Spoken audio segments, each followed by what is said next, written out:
So thank you everyone for coming. We are honored. We are so excited. We are so fortunate to have Clara Knopfler here today to tell her story. And I will turn the microphone over to her. Good day to everybody. Do you hear me? Yeah. First of all, I have an accent also. That's another problem.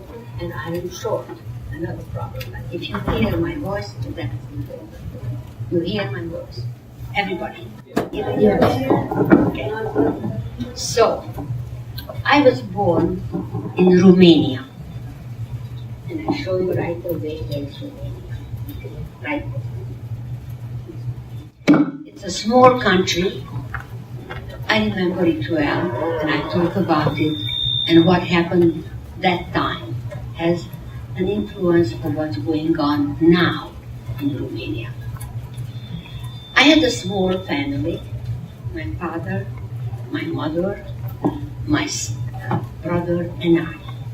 But my father had 11 siblings. My mother had 4 brothers. Totally 39 members of my family in Romania who were deported, annihilated either by gas or by malnutrition, and only my mother and I survived. She lived in my house after liberation till 101. I wrote a book about the whole thing that you will hear in vivo. Here my mother was 100 years old, and the whole city and my schools where I taught, she was honored and promised that my mission of teaching to never forget and never let happen again the worst genocide of mankind. That was the worst genocide. 6 million Jews. Now, Romania was an independent country, and when Hitler's war in 1939 started earlier, Romania had a nice county that you heard about it, Transylvania. I wanted to see some smiles. What do you know about Transylvania? You tell me. Nobody knows. She's smiling. You have to tell me. Okay? Isn't like Dracula over there? I'm his niece. Oh. Nice to meet you. Right, okay? No? Yeah. Dracula lived in Transylvania, so I show you Romania right in the middle. And that's how my students know about my birthplace, Transylvania. So that Transylvania was very, very much envied by all the neighbors. Some Austria occupied for a while, Romania has it now and had it before the war. Hungary, that had also Transylvania. So this was a disputed and wanted county by the Hungarians. And they were the first allies in the Second World War to Hitler's war. So you know what happened? Hitler signed over Transylvania to Hungary, and they started to work with him, with Hitler. For us children, it was a tragedy because the first law that Hitler gave to Hungarians, no schools for Jewish kids. No schools, any kind of school, private or public, no schools. Now, I was your age exactly when this happened. My father, my mother did not believe to have a child at home and no schools. We need education, we need languages, we need math. They were devastated. And all the other, that little community that I don't want to say it's a hard name, got together and some more important people who were famous mathematicians and professors. They decided to go to the government and beg for a school, any kind of school. So their children wander on the streets. They should learn something at this age. But this is from kindergarten to university. Nobody had a school. So one man was famous for his mathematical knowledge. And a priest from our community, went to the government to speak to somebody to beg for a school. How would you like? I know. If you are sick a day, or even if you are not sick, but you want to stay home, with, not to have a test, then you go home and you say to your mom, "Mom, I don't want to go to the school. I don't feel well." It's fine, but when you don't have school every day, and you don't see your friends, and you don't talk and you don't learn, it's a tragedy. So they told this to this government, and finally one of the men there said, "We will have a school." So they gave us a school in the middle of Romania, that is Cluj now, and 1,200 students, Jewish students, got a building, not like this, a simple building, but we had a school where we could learn languages, math, science, and we were not on the street. The teachers were kicked out teachers from their schools because they were Jewish. They gave us the best what they knew. I tell you, be very happy to have a teacher like this. That counts a lot. My basic knowledge, general knowledge, goes back to that school that we had only for 3.5 years, goes back to that school because the teachers were excellent. And they wanted to give us, poor kids, they don't have a school, so they gave what they knew, and we were grateful. Well, one day, I came back from that school, Christmas time, and my father said, "Clara, sit down and tell me, what do you study in that school?" They supported the school, so they wanted to know what do they get for their money. And I said, "Well, we have science, we have history, we have languages." Stop. "What kind of languages do you learn?" I said, "Well, we have Romanian, Hungarian, because now it's Hungary. Then German was a must. Hebrew, because it was a Jewish school." My father says, "Stop." I said, "Latin." "Stop. Where is English?" How would you like a sixth language when you are 14 years old? That's what you were. I said, "Dad, what can I do? We don't have English. You know I have two brothers, 2 sisters in the United States. The war will be over soon. And you have to learn English. So what do I do? Go to the principal and tell him that you want to learn English and your father wants you to learn English." Now, would you go to the principal and do this? Would you? Of course, we had to. In those times, the children obeyed to their parents. I said in those times. So I went back from my vacation and I told the principal, "I would like to talk to you." And I said, "My father wants me to learn English." He said, "Clara, we don't have English here. We have Latin, we have French, we have everything, but not English." "I don't care. My father wants me to learn English." So then he thought a little and said, maybe the teacher who teaches German, maybe she has a secondary language. And so it was. The German teacher was qualified to teach English. I was the first one who asked for English. The same day at 3 o'clock, 30 other kids signed up to learn English the same day. Now, if my English is not perfect, it started from there. Never mind that I had 4 years of University of English and a certificate to teach English, but that's where it started. So, that was my English class. Unfortunately, the school was only for 3.5 years. In 1944, March, there was a new order. Everybody goes home, no more school for us.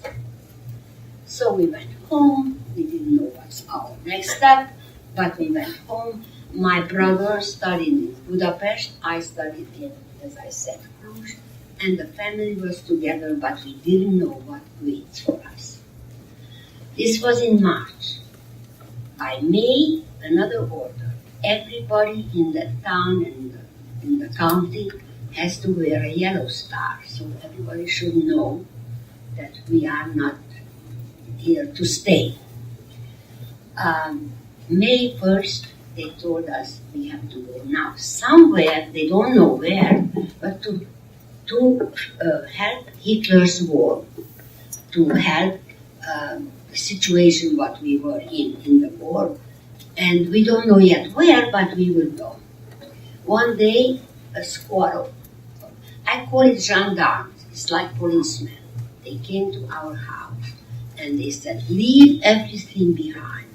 You can take a couple of clothing with you, but not much. You take some food like dry beans, potato, rice, because we don't know where will you go. They didn't know. They didn't want to tell. We had to go to a ghetto. Anybody learned about ghetto? What is a ghetto? Tell me. It's like a neighborhood where you're like kind of outcast, like they take you away from society. Exactly. And you live really, Very good. It's an isolated place. You don't belong to the society. Nobody comes in or out. Only that group of people who is isolated. That was still in Transylvania. A ghetto where there were tents. I would say our ghetto was a brick factory.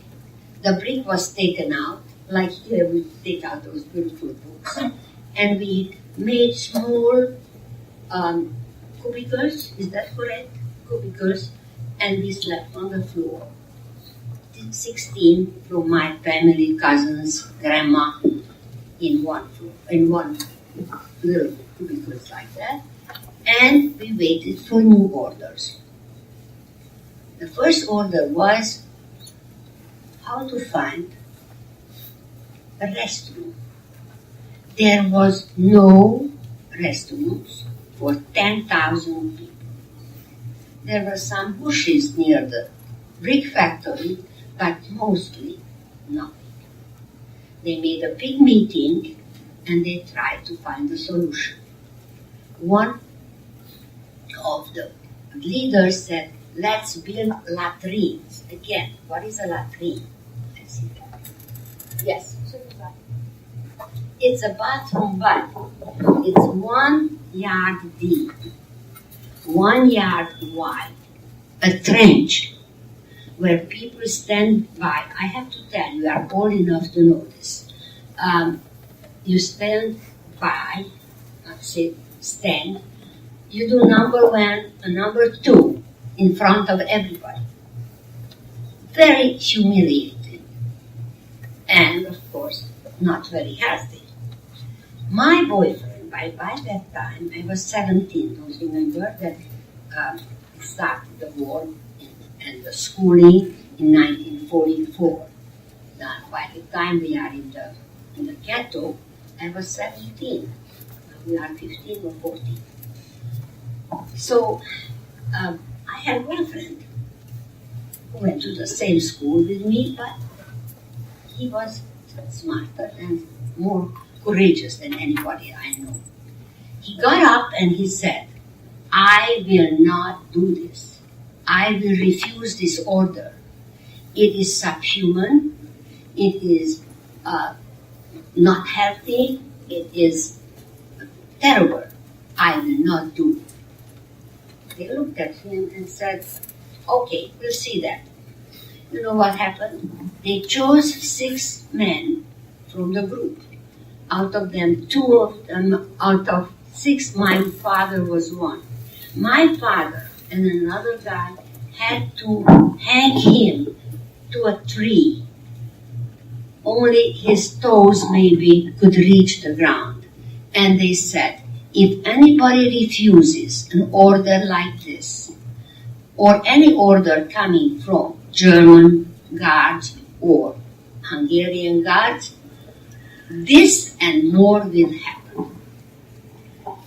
He was tortured, he was humiliated, but he didn't die. He fainted and they cut him off. That man was never the same before. He was sick, terrible. I'll tell you what happened to him later. And they made the latrine. Somebody else had to make the latrine. That was the ghetto. I don't want to talk about that we had to sleep on the floor, we had no real meal, we made from 3 bricks, because bricks there were in the big factory. Bricks, a so-called barbecue cooking, not like your barbecue, no, it was a different one. And that's how we lived for 3 or more than 3 weeks and a half. And they said, now, finally, we'll do with you what you can do, and you will help Hitler's war. That was already June 1944. We were taken by cattle wagons. Anybody know what is a cattle wagon? No? A wagon that only transports animals, horses, not people. They put 70 people in one wagon. From Romania, they were taking us to Poland. Anybody been to Poland? People like that. You're tall. Show that. Over there. Poland. So Romania. Thank you very much. Poland, where the concentration camp named Auschwitz was built to concentrate people and then to concentrate and exterminate. Those who were not good enough to work for Hitler's war, they were taken in crematoria and they were killed by gas. Of course, we didn't know anything about it. We only knew that we are transported from in cattle wagons to a place where we will work. Immediately at 11 o'clock, they did? Separated us. Old people to the left, young people who could work to the right. Then men to the left, women to the right. I was so lucky that my mother was pushed to the right with young people. She was 42 years old, and she was a good worker. That was my luck, because those who were alone, majority, 90%, didn't have any help, like moral help, or we supported each other. When one was sick, I tried to take over her work, and vice versa. My father, at 11 o'clock, when we were separated, said, "Don't worry, I will see you tomorrow." He didn't know what will happen there, but he wanted to encourage us. I never saw him again. My brother was there.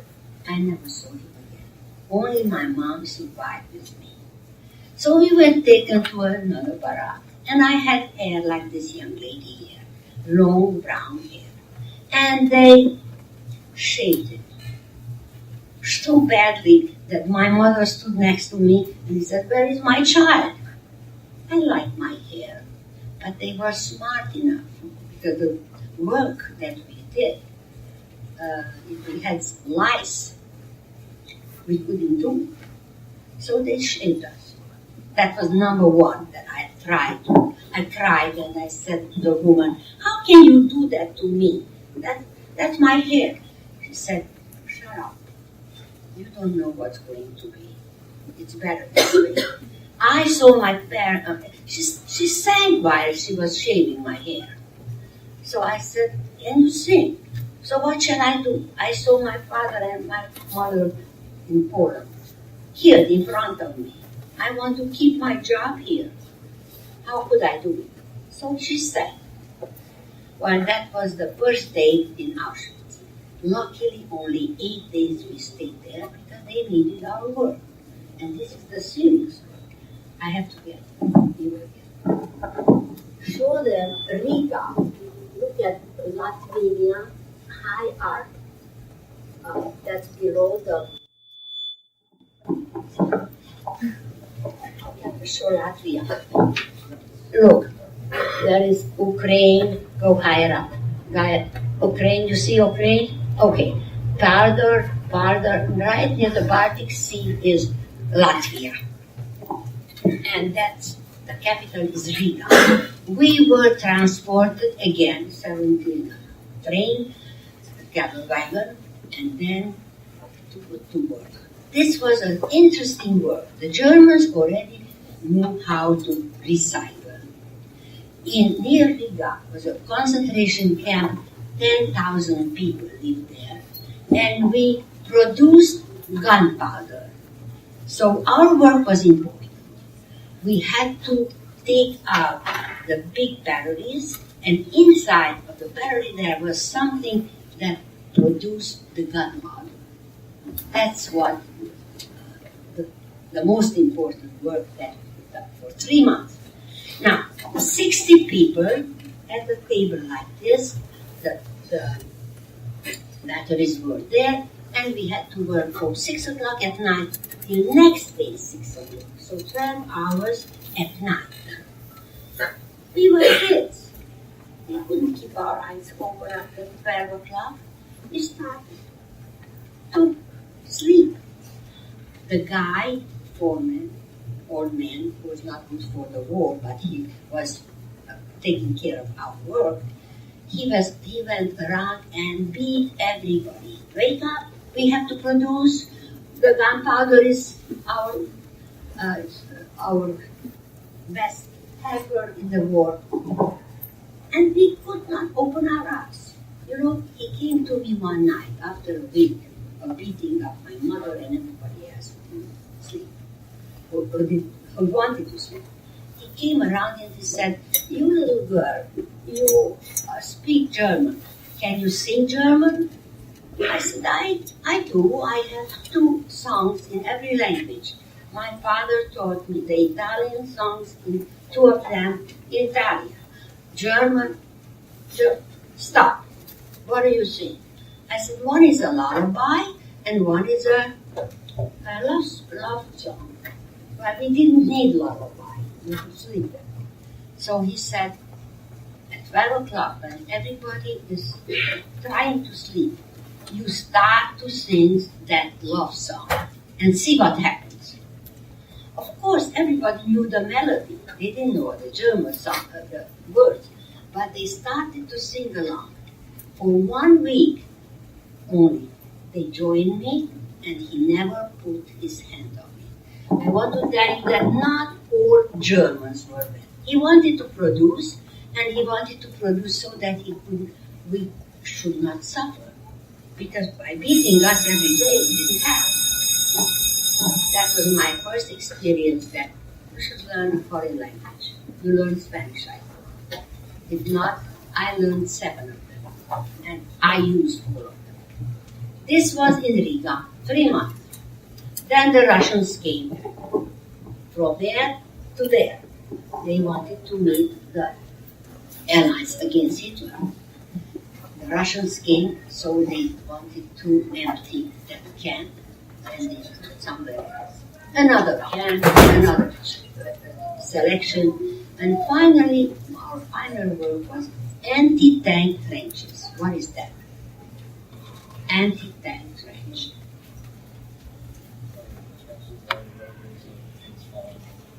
Exactly. It was 5 yard wide, 5 yard deep, like a trapeze. And they hoped that the Russians will come with the tanks and they will jump into it. It didn't happen like that. But we had to work there for 5 months. At the end, it was snow, it was bad weather. We were not used to it. But happened something that gave me again a little hope that not every German hates us and not everybody is bad. While we were digging this, my mother already lost like 60 pounds in Riga, and she didn't feel well one day. And I said, let's try to go to a dentist or a doctor. And she couldn't do it. No, she said no. She has to go out. She has to try to work.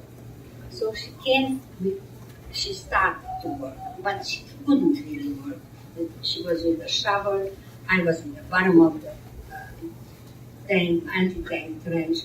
And a boy, I would say my age or younger, Hitler Jugend. I don't want to compare with your, what's your organization?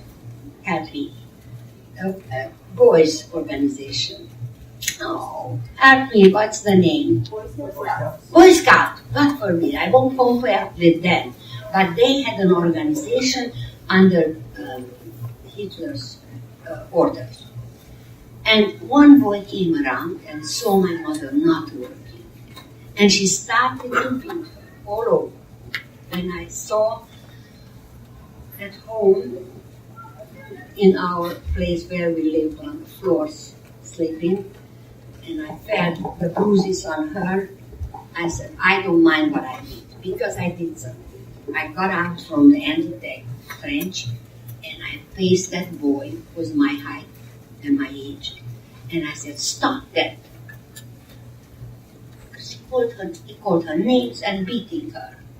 Stop that, she's working here 12 hours from 7 o'clock to 7 o'clock, working hard. And now she's sick. Don't beat her. Stop. You will not believe, but he stopped instantly. And I said, don't you have a mother? He didn't say it first. Then he said, yes, I have a mother, but she's German. In other words, so what is a Jewish prisoner? Nothing. But he stopped, turned around and left. All the girls around me, Clara, you open your mouth, now he will take away. They wouldn't kill us because they needed the anti-tank trench, but they could take away the food or something. I didn't know. I just know that I stopped him. Next day, the boy came back with a big carrot and half of a cigarette. And he said, eat this, it has some vitamin in it, meaning the carrot. Smoke this cigarette, you will be less hungry. But you know, the fact that he returned without apologizing, it gave me a little hope that not everybody is so mean, not everybody hates us. Maybe we should go on. Because you know, hope never leaves a person. No, even the worst circumstances, something may happen. So this was my second experience that not everyone was better. This lasted till January 19th. They decided to move away from there. Am I right? You still have 25 minutes. Move away from this place because the Russians are coming again. This time we heard the cannons and all that, but the Russian army came, and we were ready to whatever happens. They put us, I again say they, the German guards, out of 1,000 women, they managed to have 500 to stand on line. The other 500 died in those 5 months. And those who could walk were about 400, 500 people. So they made a big appel. Roll call. It was January 19th on my birthday. My mother stood behind me and she had a little package in her hand while we were being counted. A package with all newspapers somebody must have left somewhere. In that newspaper was my birthday cake, made out of 3 slices of bread. She made a layer cake, one slice and a little margarine, another slice, 3, and they were that big. That was my birthday cake, 18 years old. She said, "Happy birthday, darling. I have a cake for you." And I started to cry because you know what? We had only 1 slice a day in the morning. And if we ate that bread, then we didn't have anything till night. She didn't eat for 3 days. Because I asked her, "Where did you get the 3 slices?" She didn't eat for 3 days. So her daughter could have a layer cake. Do you know a mother like this? Mine. Your mother is waiting for you with soup and whatever she can give it to you. And then you start, "It's too hot, it's too salty." Don't ever criticize that lady, because a mother is always, everywhere, anytime for you. Is that a promise? Yeah. Don't criticize her. Be happy that you have one. No reaction. That's a promise. The first promise that you have to make to me. Be a good girl and a good boy. Okay. So this was January 19th, and they managed to, from 500 to get out 250 to continue the evacuation of our tents. January 21st, we found a dilapidated farmhouse, and everybody went there. Most of them, majority, went to the barn, when there was some straw and animals, and we who spoke German, we went to the farmhouse and overheard their meeting. The meeting was about what can we do with these people. The Russians are coming. So I heard saying, one guy said, "Let's burn all of them in the barn. There is enough straw, so let's burn them." There was one guy who used to work in Papa, an old SS. And he said, "No way, I can do that. The whole region will smell of red, of flesh. Burning. No." Another guy said, "Let's shoot them." Again, the old guy said, "No way, we don't want to shoot them. And the Germans will know what we did. I'm sorry, the Russians will know what we did with the people." So he said, "No, I didn't hear more because I fell asleep." Next day, we woke up without black kisses. They all took off. They left us in the middle of nowhere, right there in Ost-Prussia. That is between Russia and Germany, in East Prussia. That's where they left us. We didn't have transportation, we didn't have map, we didn't have a compass, nothing. We started to walk home for 3 months. January, February, March. Only in April we came home to our house. It was empty. There were no Jews in that little city, only the 5 of us who were in this camp where I told you about. And you know what?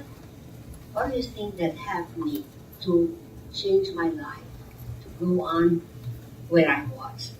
my Christian friend, the daughter of the priest, the daughter of the pharmacist across the street of my house, they came next day. One of them carried with her a velvet dress, girls, navy velvet dress for my sweet 16 party. She pulled it off from the trunk that emptied my house, because they emptied everything. I say they, Germans or Russians, I don't know, but they emptied my house, the chairs, they left 3 of them, 2 beds, my piano that was too heavy to carry away, but everything. They pulled down, one of them pulled down this glass. Clara will come home. The boy saved my accordion the same way. When I left Romania, I gave that accordion to his son. It was 17 years by that time. And I started to go back to school. I was taught in my sophomore year, and then nothing, no school. And they had notes. During the war, there were no books. So they gave my notes. They taught me the math that they learned in 1.5 years when I was there.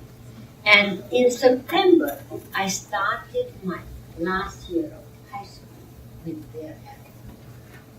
So it's worthwhile to hope if you have friends like this. You have friends like this. Just have to. What shall I tell you? This is the end of my story, because when we were liberated and at home, I started to study. I hoped that my father, my brother, or somebody would come back. Nobody did. I went to college. I got married with a man who left his family, lost his family too. I had a child. By the time he was 7 years old, I received a passport to France and then to the United States. God bless America. After that, it was easier. I'm glad we came here. I started to teach. My husband went to a plant. He was a pharmaceutical chemist. My son went to school. And we are here. I have grandchildren, Rachel and Ralph. So hope helps. And study, and study. That's all I can say. If you have any questions, do we have some time? Yeah. I would like to answer. I also told you that I have a book. I am still hear my mother's voice, because she lived till 101. That's it.